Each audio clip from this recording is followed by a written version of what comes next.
Welcome to Crust Issues. I'm Ryan Nausieda, and I bring you fresh baking insights twice a month. New episodes drop on the 1st and 15th. Stay tuned and join me on this awesome journey.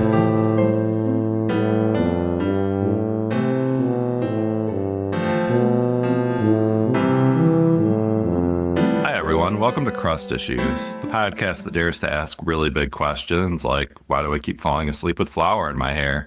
And how on earth did this simple recipe called Autolyse change my entire baking life? I'm Ryan Nausieda, your dough-obsessed guide, and trust me, that's the kind of obsession that we're absolutely encouraged around here. Today, we're unearthing the secrets of Autolyse, a technique that sounds kind of intimidating and sciencey, but is actually just flour and water's version of a spa day. Now, I've tried to skip Autolyse before, like the time I tried to skip my morning coffee. It didn't go well. But once I embraced the simple step, everything changed. My dough behaved, my brain chilled out, and life's existential dread took a back seat, for a little while anyway. So let me set the scene. I'm in a kneading battle with a particular stubborn country loaf. My forearms are burning, the kitchen's a wreck, and I'm starting to resent the flour altogether. Then I discovered Autolyse.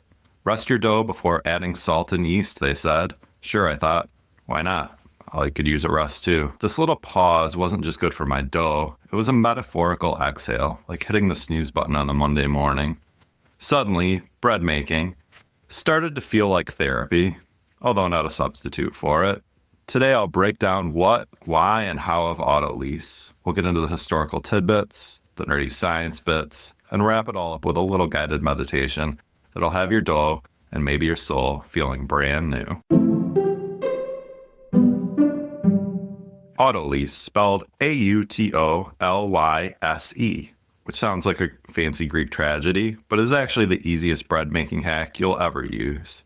It was popularized by the French baking professor Raymond Cavill in the 1970s. So it's basically disco-era bread wisdom. All it requires is mixing your flour and water, no yeast, no salt, and letting the mixture sit there for 15 to 30 minutes. But what's really going on in that bowl? Flour is absorbing water, enzymes are breaking down starches into simpler sugars, and gluten bonds are quietly forming. The result? A dough that's smoother, more cooperative, and basically a dream. So rather than throwing your entire self and your triceps into furious kneading, let that gluten do its thing by itself. Think of it like letting the marinade soak before you grill. You want all those flavors to become best friends before the real heat starts. If you're as nerdy about bread as I am, you might want a scientific reasoning behind this magic. Our buddy Raymond Cavill wrote about it in The Taste of Bread, where he explained that prehydrating your flour reduces how much mixing you'll need later. Less mixing means less oxidation, which often occurs in commercial baking, but it can happen in your home kitchen, which means your flour keeps more of its natural color and flavor. So if your flour is that gorgeous golden hue, you'll keep that warm color, and you know the taste in your final loaf. In the book Flour, Water, Salt, and Yeast, a book by Ken Forkish, he goes through giving flour and water a head start can help with not only gluten development, which leads to gas retention and better volume in your bread. This leads to a more robust flavor and flavorful crumb, making the dough more extensible. It's like letting a band do the sound check before the big show. They come out sounding better, more cohesive, and less prone to a meltdown. Basically, the science is in. Autolyse is the pregame ritual your dough craves, just like you need to stretch and hype yourself up before going on that trail run. The first time I tried Autolyse, I felt like I discovered a cheat code. I measured out 1,000 grams of flour, 780 grams of water, 90-degree water, mixed, covered, and told myself, Ryan, you're not allowed to touch this for 30 minutes. The suspense was killing me. It's like waiting for the next season of your favorite show. At first, the dough was a lumpy hot mess.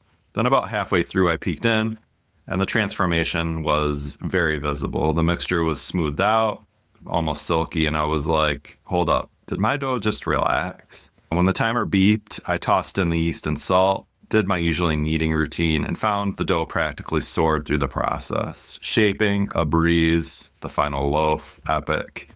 Open, airy, crackly crust, tender on the inside, and basically the bread version of a Michelin star masterpiece, to me at least.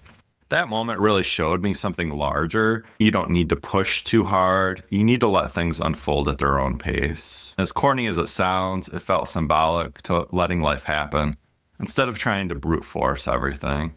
Moral of the story, trust the process, get better bread, make a better outlook on life. It's really a win-win. Now let's map out how you, yes you, can make Autolyse your new BFF in the kitchen. Number 1, measure your ingredients. For that standard loaf, we'll use fictitious numbers, but 500 grams of flour, 350 grams of water. Use your digital scale, it's your best friend. No cup measurements are good enough around here. We need to be precise, and we need to own that precision. Number 2, combine flour and water. Dump the water in with the flour and mix until everything is damp. It'll look a little rough and shaggy, kind of like a dog that's been out in the rain, but that's okay. Number 3, let it cover and rest. A damp towel or a plastic wrap works. Let it rest for 15 to 30 minutes. I usually hit the 30-minute mark because it's enough to stream maybe a half episode of a show or scroll through some baking hashtags on Instagram.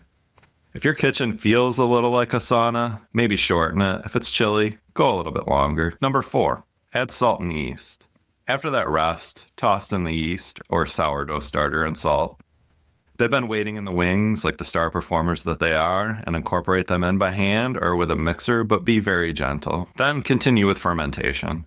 Now you can proceed with bulk fermentation, stretch and fold, shaping and proofing. You'll notice the dough is starting to relax, like it just came back from a day at the spa.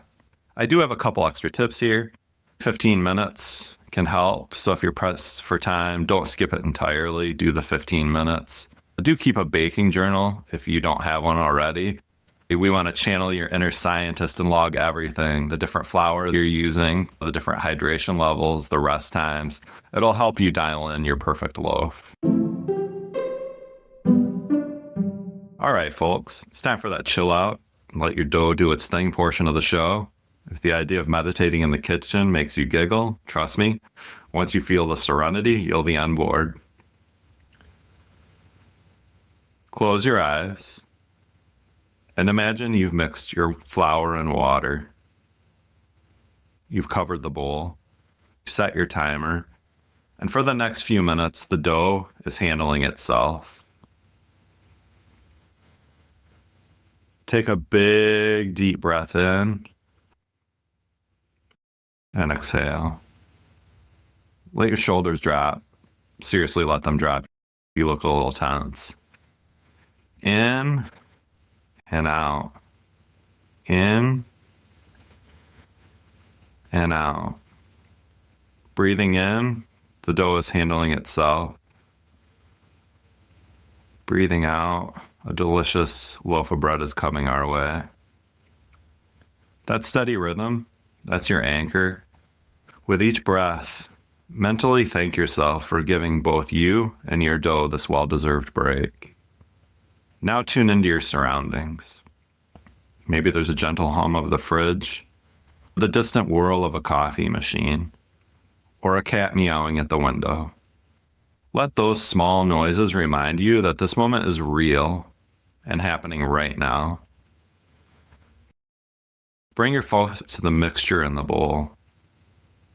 Picture the flour particles soaking up the water like tiny sponges, while enzymes and proteins link arms and start their quiet dance. It's a chemistry lesson in real time, and in a way, it's a life lesson.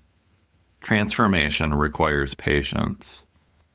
If your mind starts wandering to your to-do lists or that email you need to send, acknowledge it. Give it a friendly nod and let it drift away like a balloon in the wind. Come back to your breath. Breathing in, breathing out. Think about something that brings you pure, uncomplicated happiness. Maybe it's a memory of that perfect slice of pizza or a funny joke that you had with a friend. Let that warm feeling settle around you like a soft blanket. As the dough rests, you rest too. Often the best results, be it in bread or in life, happen when you're not overthinking every single moment. So let that magic happen in your bowl quietly and confidently. Keep breathing in and out. And once you feel that wave of calm sink in, remind yourself that the timer will go off soon. And when it does, you'll both be ready for that next step. The dough fully hydrated, you a little more centered, a little more ready to tackle the rest of your day. When you're ready, slowly open your eyes, wiggle your fingers, come back to the kitchen, the flour dust on the counter, and the promise of a glorious loaf ahead. And there it is, my friends, the mystical, magical pause button we call Autolyse. A technique so simple, but don't let this pause pass you by in this fast-paced, chaotic world. We want to have these still moments. And also, we have a better dough structure because of it, tastier bread, fewer forearm cramps. And if you embrace the meditative side, a calmer mind, who knew letting flour and water mingle could be so revolutionary? Autolyse doesn't just transform your dough, it transforms your perspective. It's like that old saying, good things come to those who wait. Except in this case, amazing Instagram-worthy loaves come to those who wait. Even just 15 minutes. I hope I've convinced you to give Autolyse a go, or at least let yourself enjoy the stillness when you do. If you test it out, shoot me a DM. I want to hear your dough confessions. Did it improve your crumb? Did it unlock some weird epiphany about life? I love it all. That's all for today. This world is chaotic. I'm hoping that I can bring little moments of baking zen to your life. Stick around, keep baking, and remember, sometimes the best ingredients are patience and a little faith. This is Ryan. Happy baking, and I'll see you on the next one.